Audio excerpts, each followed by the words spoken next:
Speaker, let me first of all start by declaring my interest. Madam Speaker, I have a very serious interest in this matter. I do not know this lady Mwinzi Mwende personally, but she's a woman and I am a woman. That is my first interest. Secondly, I'm sad that the honorable member is leaving before he hears what he asked me to declare my interest. I have said my husband is Zimbabwean and I do not have dual citizenship. And the reason I do not have dual citizenship, Madam Speaker, is because I'm still negotiating with my husband to allow me to marry a second and a third husband, like men have. And when he allows me, I will come and change the law. And if I change the law, then I will declare my dual citizenship or triple. Because these men can sit here and judge us as women and tell us to declare citizenship. Some of them are married to Ugandans, some of them are married to Eritreans, some of them are married in Somalia and Tanzania and the US. But they are not telling us to declare, we are not telling them to declare their innocence. Don't joke with us. Madam Speaker, I want to say that when we are dealing with this matter, I would want to look at it first on the law as is, whether we should change the law, and on the practice. And Madam Speaker, on the law as is, I want to say if you look at Article 78 of the Constitution, sub-Article 1, it says a state officer or a member of the defense forces shall not hold dual citizenship. But if you look at 78.3, clause 1 and 2, it says clause 1 and 2 do not apply to be any person who has been made a citizen of another country by operation of that country's law without ability to opt out. Madam Speaker, the reason why I'm saying that is something that is still up for the court to interpret is because ability to opt out is very wide. The fact that I may not have time, requisite time, may be an ability not to opt out, because America also has its process for denouncing. Madam Speaker, I can also argue that if I have a running stomach, I do not have time to opt out. Madam Speaker, the law, you can interpret it widely. Give that woman a chance so that the court can interpret that. I'm sure that has not been espoused in that appeal decision. Madam Speaker, the Parliament has done an enabling legislation, and I would want to say that if you actually looked narrowly to the law, then I would agree with the committee. But Madam Speaker, if you look at the law widely, then that lady has options, especially in a fast and changing world that is globalized. I know I sat in the committee that came up with this constitution, but what informed our minds then were different set of circumstances. The world is moving too fast. Half of the members of Parliament have children who have other citizenship.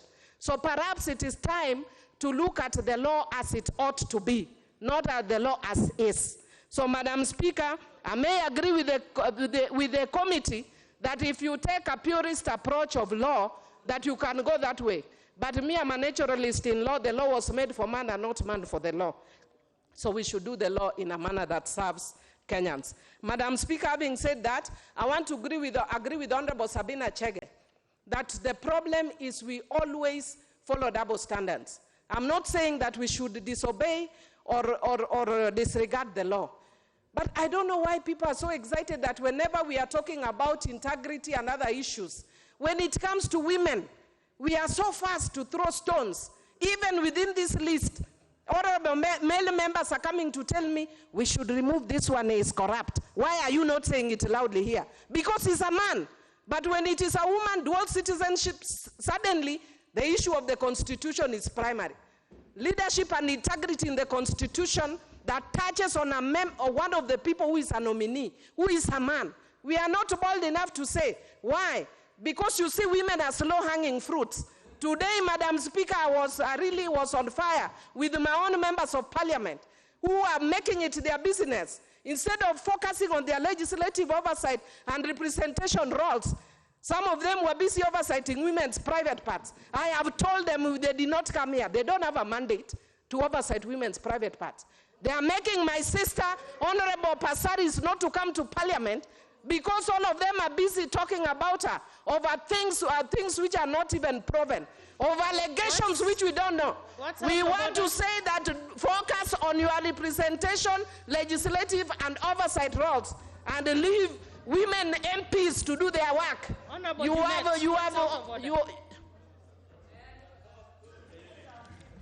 Can I continue? Thank you, Madam Speaker. I know Honorable Junet wants to support his male colleagues, but I want to tell you that on this one, you are my leader, but I want to tell you that in terms of ranking, I am your senior, and I want to tell you private party is parliamentary language, Madam Speaker. So I want to tell and I want to repeat to the male members, you are not appointed, you are not elected, even the ones who are not in this house, to oversight women's private parts.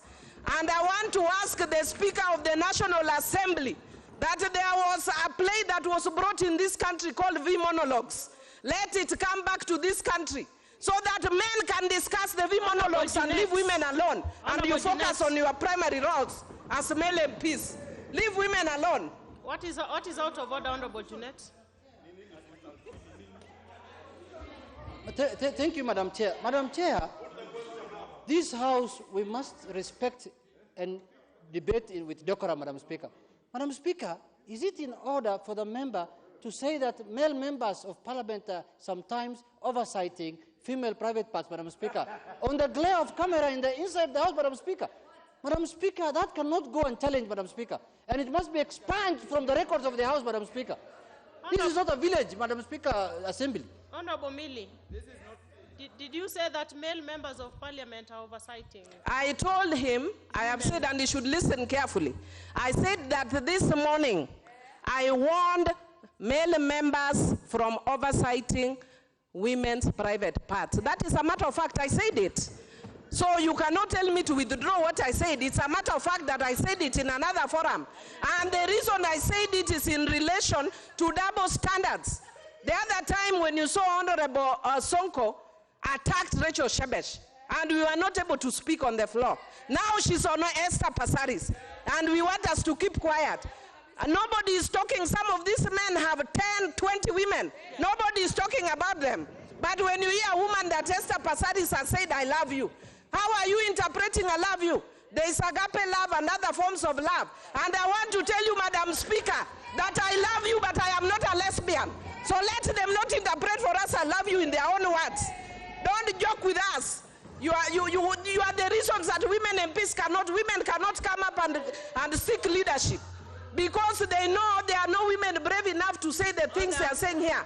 And when you say it, you are ranked insane. They call Honorable Millie Odhiambo insane. When I'm protecting women, I will be insane. Leave Honorable Esther Passaris alone. And in the same manner, leave this woman alone. If you look at actually what we are discussing now, there are more than one nominees. But who are we talking about? You'd think there was one person that we are talking about the appointment.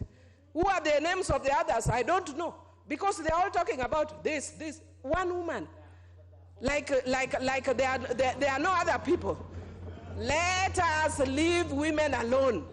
That even though somebody here is telling me there are 4 women, you will always pick one. You will always pick one. The same way you picked me on the floor of the House. We will deal with you perpendicularly. We are not going to joke with you.